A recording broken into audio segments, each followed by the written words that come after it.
오늘도 성령 안에서 하나님께서 예비하신 좋은 것들로 여러분들의 심령에 함께 하시기를 주의 이름으로 축복합니다. 남녀의 혼인관계를 논하던 바울은 이 고린도전서 7장 중심에 각 사람의 형편과 처지에서도 계명을 지키고 하나님과 함께 할 것을 당부하는 말씀으로 앞뒤를 연결시키고 있는 내용을 오늘 우리가 읽었습니다. 각 사람이 하나님의 부르심에 응답하는 상황은 모두가 다릅니다. 어떤 분들은 은행에 근무하고 어떤 분은 운전을 하고 어떤 분은 공부를 하고 다 다르죠. 예수도의 사도들을 봐도 그렇고 기타의 주님께 부름을 받은 모든 사람들도 부르심에 응답할 때의 형편과 처지가 다름을 볼 수 있습니다. 그러나 대부분의 사람들이 주님께 부르심을 받은 때는 자신의 일에 충실하고 있는 그런 때였습니다. 갈릴리의 어부 출신의 제자들을 비롯해서 세리 마태도 세관장 삭개오도 심지어 신약 성경에서 가장 많은 저자로 쓰임을 받은 바울도 비록 어리석긴 했지만 자신의 임무에 최선을 다하는 가운데 역시 부르심을 받은 것을 봅니다. 구약 성경에서도 이것은 마찬가지인 것을 봅니다. 엘리사가 열심히 밭을 갈고 있을 때 엘리야를 보내신 하나님 앞에 부름을 받는 것도 그렇고요. 대부분이 다 그렇습니다. 주님을 만날 때의 삶과 그 후의 삶이 바뀐 사람이 대부분이지만 주님의 복음을 위해 헌신자로 부르심을 받은 사람들은 이 일 자체가 바뀌어서 그렇게 되겠지만 1세기에 주인의 신분보다는 자유인의 신분보다는 노예로 그리스도인이 된 사람들은 여전히 노예 생활을 하면서 자신의 상전인 주인과 구세주이신 주님을 동시에 섬기는 것이 참으로 쉽지 않았을 것입니다. 그들의 한결같은 소원은 이 노예의 삶에서 자유할 수 있다면 주님을 더 잘 섬길 수 있을 텐데 하는 바람이었을 것입니다. 이것은 어쩌면 형편은 바뀌었지만 오늘도 마찬가지일 것이라고 생각됩니다. 이 일만 아니면 정말 남의 눈치 보지 않고 주님을 보다 더 잘 섬길 수 있을 텐데 여러분 그렇지 않습니까? 하는 이야기들을 하면서 한숨 지을 수 있는 것도 신앙의 사람들입니다. 이 말은 어쩌면 형편과 처지가 신앙하는데 장애가 된다고 주님께 하소연할 수도 있을 것이라는 말씀입니다. 그러나 주님께서는 1세기의 노예 생활을 하는 사람에게조차 종으로 있을 때에 부르심을 받았느냐 염려하지 말라 그렇게 격려를 하시면서 주님의 부르심을 받았다면 종이라도 주께 속한 자유인이라고 격려를 하십니다. 그보다 더 다른 차이는 유대인 즉 할례자로 부르심을 받은 자들과 무할례자인 이방인으로 부르심을 받은 것에도 차별이 없다고 말씀을 하십니다. 할례자들은 무할례자들을 비웃고 무할례자는 할례자인 유대인들 처음부터 하나님을 알고 섬기는 자들을 당연히 부러워했을 것이기 때문입니다. 그러나 여기에 대한 평가도 주님은 할례를 받고 그렇지 못한 것도 차별이 없음을 말씀하십니다. 바울 사도는 로마서 2장 3장에서 이방인이나 유대인이나 모두가 다르지 않은 죄인이라고 선언을 한 바 있고 하나님 앞에서 할례자이나 또는 무할례자들이나 모두가 그리스도의 은혜를 필요로 할 뿐임을 증거한 내용들을 우리는 읽고 있습니다. 그래서 우리는 어떤 조건에서 부르심을 받은 것보다도 주님을 믿고 순종하는 것이 귀함을 알아야 한다는 요청을 받고 있는 것입니다. 우리의 형편과 처지에 앞서서 생명의 주님을 알게 되었다는 사실이 감사할 이유요, 기뻐할 이유라는 것입니다. 다만 부르심을 받은 가운데 형편과 처지에 관계없이 하나님의 법을 지키는 것이 중요하고 주님과 함께 거하는 것이 중요하다고 오늘 말씀은 그렇게 우리에게 권면을 주고 있습니다. 우리 모두가 인간적으로 신앙하는 것이 어려운 입장에 있으면서도 오히려 그것이 주님을 의지하게 하는 이유로 이와 같은 감사를 찾을 수 있는 오늘 이 말씀을 듣는 저와 여러분 되시기를 주의 이름으로 부탁을 드립니다. 자, 오늘도 한 세 부분으로 이 말씀 나눠보려고 합니다. 첫 번째는 17절에서 19절의 말씀인데 육신적인 거칠애보다 말씀을 지키는 것이 중요하다 하는 말씀입니다. 오직 주께서 각 사람에게 나눠주신 대로 하나님이 각 사람을 부르신 그대로 행하라. 내가 모든 교회에서 이와 같이 명하노라. 할례자로 부르심을 받은 자가 있느냐 무할례자가 되지 말며 무할례자로 부르심을 받은 자가 있느냐 할례를 받지 말라. 할례 받는 것도 아무것도 아니요 할례 받지 아니하는 것도 아무것도 아니로되 오직 하나님의 계명을 지킬 따름이니라. 그렇게 말씀을 하죠. 지난주 마지막 시간에도 다룬 바 있지만은 오늘의 말씀에도 그대로 연결되는 중요한 말씀이 오직 주께서 각 사람에게 나눠주신 대로 하나님이 각 사람을 부르신 그대로 행하라 하는 것입니다. 우리의 생각은 지금보다 변화된 환경으로 바꿔주신다면 감사하겠는데 하나님이 각 사람을 부르신 그대로 행하라고 명령을 하고 계심을 듣는 것입니다. 내가 이 일만 아니면 하나님 멋지게 섬겨볼 수 있는데 이런 생각을 하고 계신 분이 계십니까? 오늘 이 말씀을 여러분의 말씀으로 받으셔야 될 것입니다. 그리고 이 명령은 역시 세상 사람들에게 주는 말씀이 아니라 내가 모든 교회에서 이와 같이 명하노라 그렇게 말씀하십니다. 즉 성도들에게 주신 명령이라는 것이죠.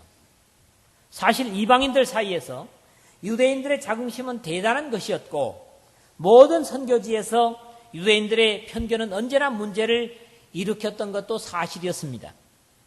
바울이 다니는 곳마다 문제를 일으킨 것은 할례자들이었지요. 그것은 두말할 필요 없이 할례를 받은 하나님의 친백성이라고 하는 사실 때문이었습니다. 그럼에도 예수 그리스도께서 이 땅에 오셨을 때 가장 큰 대적자로 자처했던 사람도 역시 이 할례를 받은 유대 종교 지도자들이었습니다. 이런 이유 때문에 바울 사도는 그리스도 예수 안에서는 할례나 무할례나 효력이 없으되 사랑으로 역사하는 믿음뿐이니라. 할례 무할례가 효력이 없다. 다만 사랑으로 역사하는 믿음뿐이다. 그렇게 갈라디아서 5장 6절에서 말씀을 하고 있습니다. 그런가 하면 한 장 뒤로 가서 갈라디아서 6장 15절에 할례나 무할례가 아무것도 아니로되 오직 새로 지음을 받은 것만이 중요하니라. 육신의 할례를 받았든 안 받았든 그게 중요한 것이 아니고 그리스도 안에서 새로운 피조물이 된 것이 중요하다. 그렇게 말씀을 하는 것이죠. 이 말은 신앙에 있어서 조상 대대로 내려왔든지 아니면 지금 새로 시작을 하든 그것이 차이가 될 수 없으므로 이런 것으로 차이를 둘 것이 없음을 증거하면서 할례자로 부르심을 받은 자가 있느냐 무할례자가 되지 말며 무할례자로 부름받은 자가 있느냐 할례를 받지 말라 18절에 그렇게 당부를 하고 있습니다. 결국 신앙에 있어서 누가 더 유리하고 불리한 것은 없다는 의미이기도 합니다.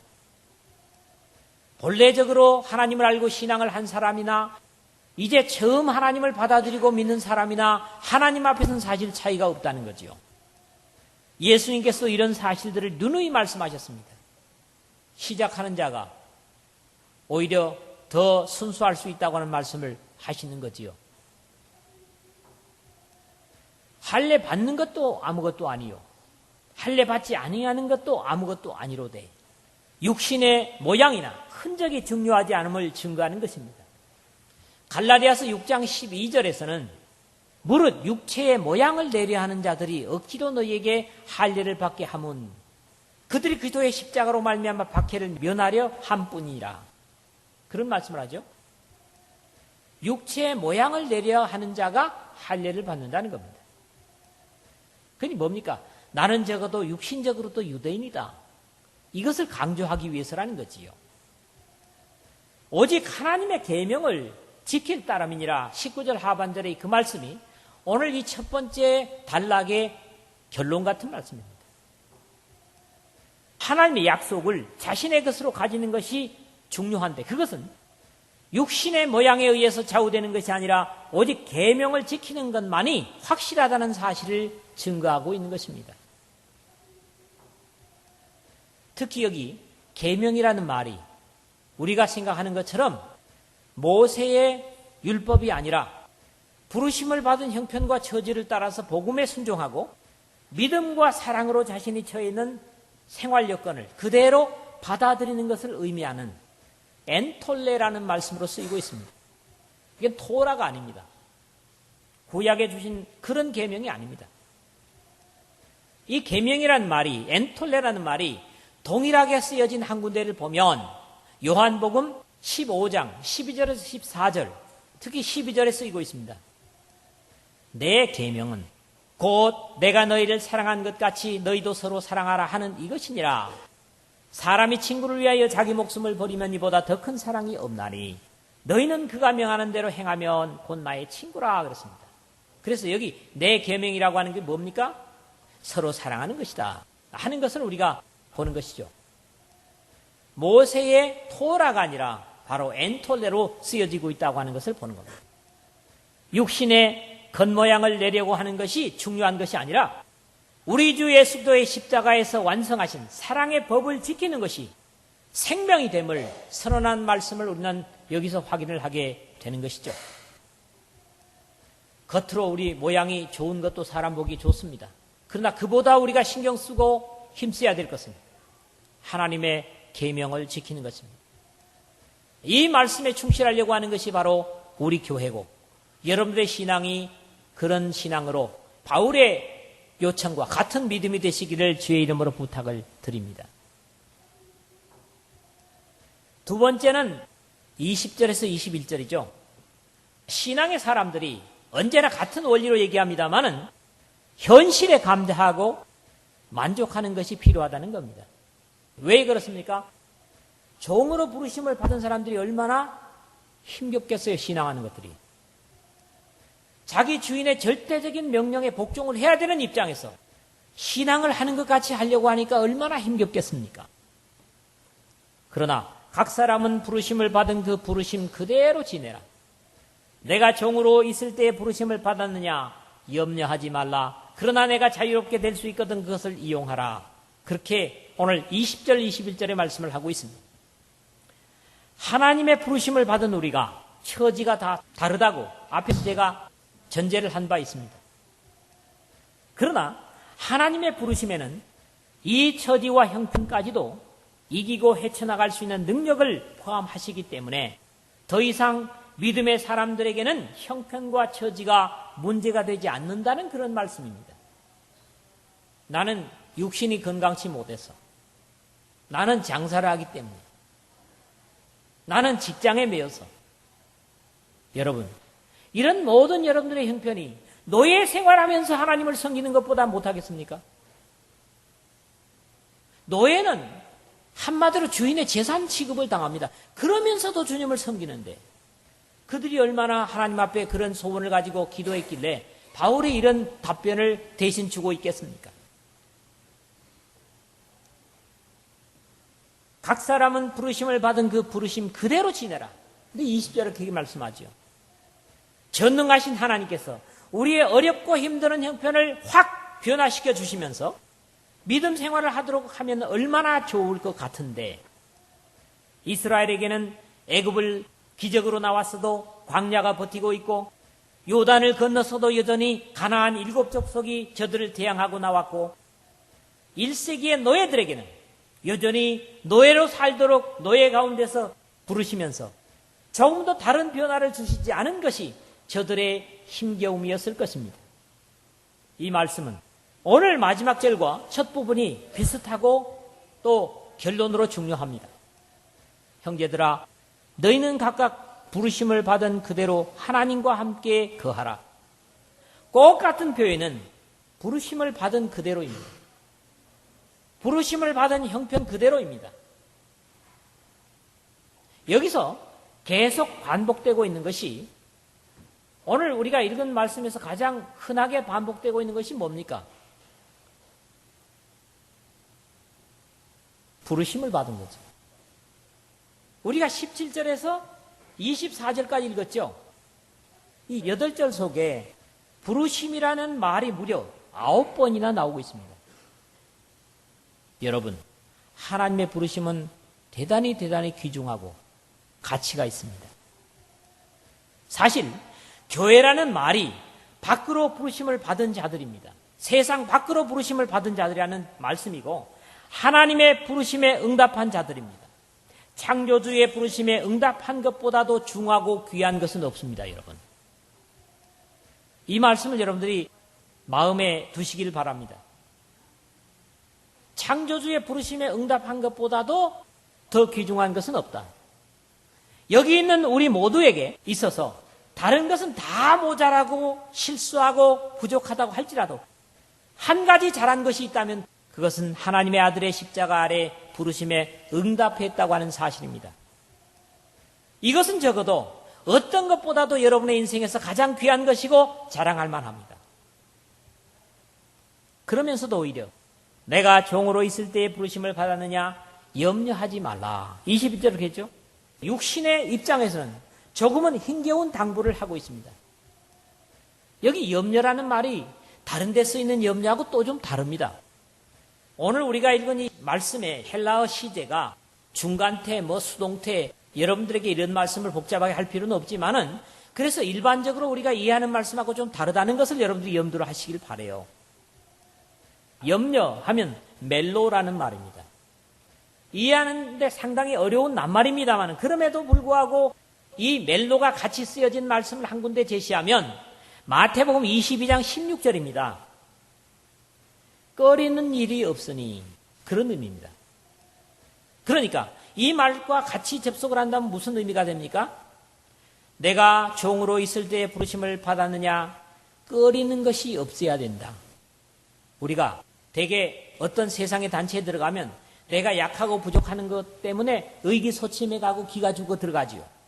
그런데 하나님께 가는 데 있어서는 절대 그런 것이 약점이 안 된다는 거죠. 얼마나 감사합니까?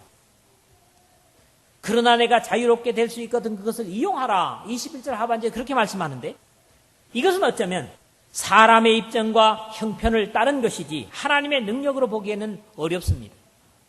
종으로 부르심을 받았어도 거기에 불만 갖지 말고 주님을 섬기고 그런 가운데 만에 하나 자유를 얻을 수 있다면 부르심을 받은 그대로 지내라는 것 때문에 거절하지 말고 자유를 사용하라는 현실적인 이해를 할 수 있겠지만 본래의 내용은 역시 그런 내용이 아닙니다. 그것을 사용하라. 그것이라고 하는 것이 뭐냐 하면 말론이라는 말입니다. 말론이라는 의미는 지금까지 말한 내용을 뒤집거나 둘 중에 하나를 선택하는 것을 뜻하는 것으로 사용된 것이 아니기 때문에 현실적인 노예 신분을 버리고 자유인이 되라. 그런 의미보다는 자랑스럽게 또는 자신있게 등의 의미로 종의 직분을 긍정적으로 사용하라고 하는 뜻입니다. 우리도 그럴 수 있죠? 내가 모든 것이 잘 되고 잘 풀리면 우리는 어때요? 하나님 앞에 겸손하지 못합니다. 교만해집니다. 그런데 잘 안 되고 힘겹다고 하는 것 때문에 더욱 주님을 의지하게 되는 거죠. 그러니까 잘 안 되고 신분이 낮은 것도 사실은 뭡니까? 하나님 앞에 감사할 조건이 되는 거죠. 그런 입장에서 여러분이 병이 낫지 않고 계속 고통스럽습니까? 공부가 안 됩니까? 일이 어렵습니까? 직장이 힘듭니까? 그것 때문에 더욱 주님을 의지하고 그것으로 인해서 주님과 더 가까워진다면 그것이 오히려 장애가 아니라 감사가 된다. 이런 의미라는 거지요. 그리고 여기 연결된 그것을 사용하라 그랬는데 사용하라라는 말도 너 자신을 위해 사용하라는 그런 뜻인데요. 이 말은 크라우마이 그런 말입니다. 그러므로 오히려 노예된 상태를 긍정적으로 받아들여 자신에게 유익이 되게 하라 하는 의미로 이해되어져야 하는 말씀입니다. 제가 앞에 말씀드렸죠. 여러분이 1세기의 노예들보다 못합니까? 여러분의 형편이 아무리 어렵고 힘겨울지라도 전혀 자유가 없는 노예들보다도 종들보다 못하냐 이거예요. 이렇게 이해를 하는 데서 주 안에서 자유롭게 된다는 것은 종된 현실 신분의 상황에서 벗어나라고 권면하는 것이라기보다는 비록 신분이 종이긴 하지만 주님 안에서 자유인이기 때문에 자유인으로 살고 최종적으로 주님의 종된 삶을 살라는 가르침이 이 다음에 주어지고 있는 것입니다. 비슷한 표현을 하고 있는 것을 보면 이 고린도전서 9장 12절입니다. 다른 이들도 너희에게 이런 권리를 가졌거든 하물며 우리 일까 보냐. 그러나 우리가 이 권리를 쓰지 아니하고 범사에 참는 것은 그리스도의 복음에 아무 장애가 없게 하려 함이로다 하는 것입니다. 여기서 바울이 얘기하는 건 뭡니까? 이 권리를 다 쓰지 않고 사도로서 권리를 다 쓰지 않는다. 그게 하나님의 자녀된 권위를 종 안에서 어떻게 보면 주인을 거절하고 하나님께만 섬기기 위해서 도망칠 수 있지만은 종이 종의 자리에서 최선을 다하고 하나님을 경외하는 모습을 주인이 보면서 1세기에 그 종의 모습을 보면서 개종한 주인들이 들어있습니다. 그건 뭐겠습니까? 힘겹고 어려운 자리에서도 하나님을 순종하고 겸손하게 섬기는 것이 주인에게도 충실하게 되고 그러므로서 주인들이 변화를 일으키는 이런 역사가 있어졌다는 거지요.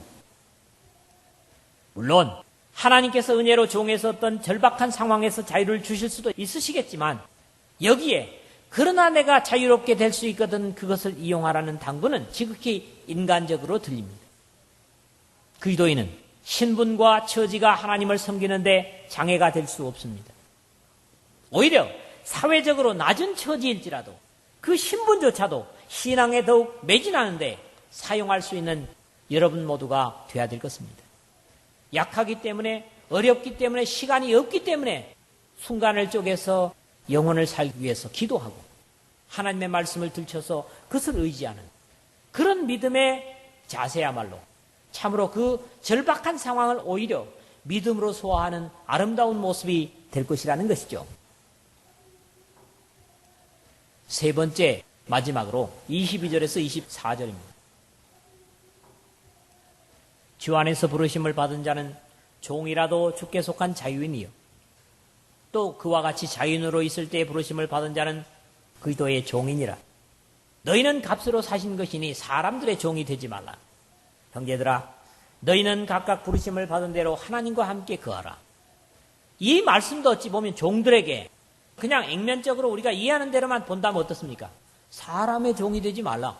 그러면 노예 생활 그만하라는 얘기가 됩니까? 말씀은 그렇게 당부하는 내용이 아닙니다. 앞에서 가르친 내용들은 여기서 결론을 주고 있습니다.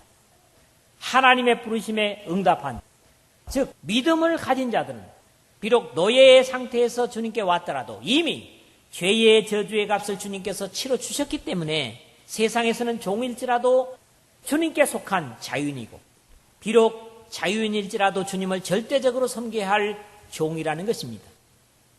주 안에서 부르심을 받은 자는 종이라도 주께 속한 자유인이요 또 그와 같이 자유인으로 있을 때의 부르심을 받은 자는 그리스도의 종이니라 22절에 한 것처럼 그러므로 모든 인류를 평등케 하신 하나님의 선하신 의도가 여기서도 나타나 있는 것입니다.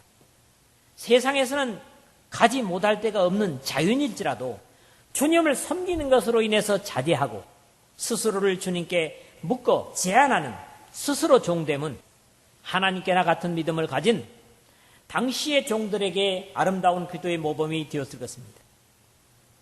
오늘도 그렇죠. 무엇이든지 할 수 있고 어디든지 갈 수 있습니다. 그러나 그것이 다른 그리스도인들에게 누가 되고 상처가 된다면 세상 사람들에게 그리스도를 욕되게 한다면 그것을 내가 자제하는 것. 이것이 뭡니까? 스스로 그리스도의 종된 모습인 것이죠. 그럴 이유를 분명히 말씀하십니다. 너희는 값으로 사신 것이니 사람들의 종이 되지 말라. 여기서 값으로 사신 것이다. 그건 뭡니까? 주님의 것이 됐기 때문에 이미 바울사도는 앞에서 6장 20절에 값으로 산 것이 되었으니 그런즉 너희 몸으로 하나님께 영광을 돌리라. 그렇게 말씀을 했죠. 이러한 하나님께서 지불하신 대가의 중요성을 베드로 사도가 분명히 우리에게 증거를 해주고 있는 내용을 베드로전서 1장 18절 19절에서 봅니다. 뭘 주고 우리를 주님께서 사셨습니까? 너희가 알거니와 너희 조상이 물려준 헛된 행실에서 대속함을 받은 것은 은이나 금같이 없어질 것으로 된 것이 아니요 오직 흠 없고 점 없는 어린 양 같은 그리스도의 보배로운 피로 된 것이니라. 예수님의 보배로운 피로 우리를 사셨기 때문에 그 주님의 피의 대가에 부끄러움이 없는 그런 삶을 살아야 되지 않겠느냐 하는 말씀이죠. 이제 최종적인 삶의 승리와 희생의 이유를 선포합니다. 형제들아, 너희는 각각 부르심을 받은 그대로 하나님과 함께 거하라. 오늘 제목이죠. 부르심을 받은 그대로 하나님과 함께 거하라. 여기서도 부르심을 받은 대로가 반복되면서 하나님과 함께 거하라는 방법을 일러주고 있습니다. 노예 신분의 그리스도인들로 하여금 종의 삶을 계속 유지하라는 희생을 주문하기보다는 주님이 함께 하시는 사람임을 강조함으로써 그들의 삶이 노예 신분을 보다 가치 있게 사용할 수 있는 이유를 일깨워주고 있음을 봅니다. 어떤 비참한 상황 속에서도 믿음의 사람들의 승리의 비결은 항상 상황의 변화보다는 같은 운명 속에서도 하나님께서 함께 하심으로써 상황을 이기는 권능이 함께함을 확신하는 것입니다. 하나님께서는 어떤 경우 우리의 형편과 처지를 바꿔주실 것도 같은데 그렇게 하시질 않습니다.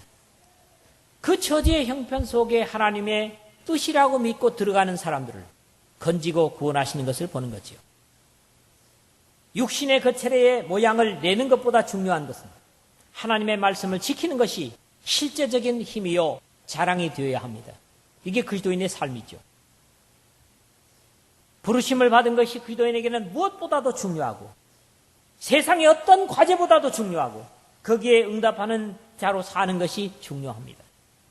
이런 이유에서 현실이 어떠하든지 감사하고 만족하는 것이 주님의 부르심에 응답한 사람들과 불신의 사람들과의 차이입니다. 우리는 하나님의 부르심이 어떤 경우에서든지 어떤 차이에든지 분명합니다. 어떤 사람들은 심지어는 하나님의 부르심이 평소보다 7배를 뜨겁게 한 풀무불 속에 들어가는 것이었습니다. 그러나 그들은 그것을 거절하지 않았습니다. 거기에 말씀을 믿고 하나님의 역사를 확신하고 순종했을 때 평소에 7배나 뜨거운 풀무불도 그들의 믿음으로 인하여 그들을 태우지 못했던 것을 성경에서 우리는 봅니다. 이게 뭡니까? 하나님의 자녀들의 확신이요 믿음인 것이죠. 종의 신분이든 자유인의 신분이든 중요한 것은 현실을 이기게 하고 극복할 수 있게 하시는 하나님과 임마누엘을 사는 것입니다. 우리의 어려운 환경이 변화가 전혀 없어도 하나님과 함께 거할 때 광야는 초장이 되고 불가마는 능력을 체험하는 기회가 됩니다. 불치의 병도 어려운 경제도 또 매여 있는 것 같은 직장도 하나님께 영광을 돌릴 수 있는 기회가 될 수 있다는 거죠. 그러나 우리는 짐짓 하나님의 이 약속보다는 우리 처지와 형편을 변명하고 또 하나님 앞에 이것을 바꿔달라고 매달리기에게만 급급합니다. 그러나 중요한 것은 우리가 어떤 입장과 처지에 있다고 할지라도 아니 제가 말씀드렸습니다. 1세기의 노예 신분보다는 우리가 낫지 않느냐. 그런 가운데서 하나님을 순종하고 주어진 삶 속에서 하나님께서 주신 부르심 받은 그 부르심에 합당한 응답으로서 늘 나아간다면 하나님께서는 그런 가운데서 오히려 영광과 존귀를 받으시고 또 그렇게 헌신하는 사람들을 역사 속에 위대한 믿음의 사람들처럼 높일 것이다. 이 약속은 성경 속에 있는 인물들뿐만 아니라 또 1세기에 노예로 살면서 하나님을 섬겼던 사람들뿐만 아니라 오늘 21세기에 하나님의 부르심에 응답한 여러분들에게도 동일한 약속이고 여러분들이 동일하게 살아야 될 삶의 과제입니다. 이러한 도전의 부끄러움이 없는 여러분 모두가 되시기를 주의 이름으로 축원을 드립니다.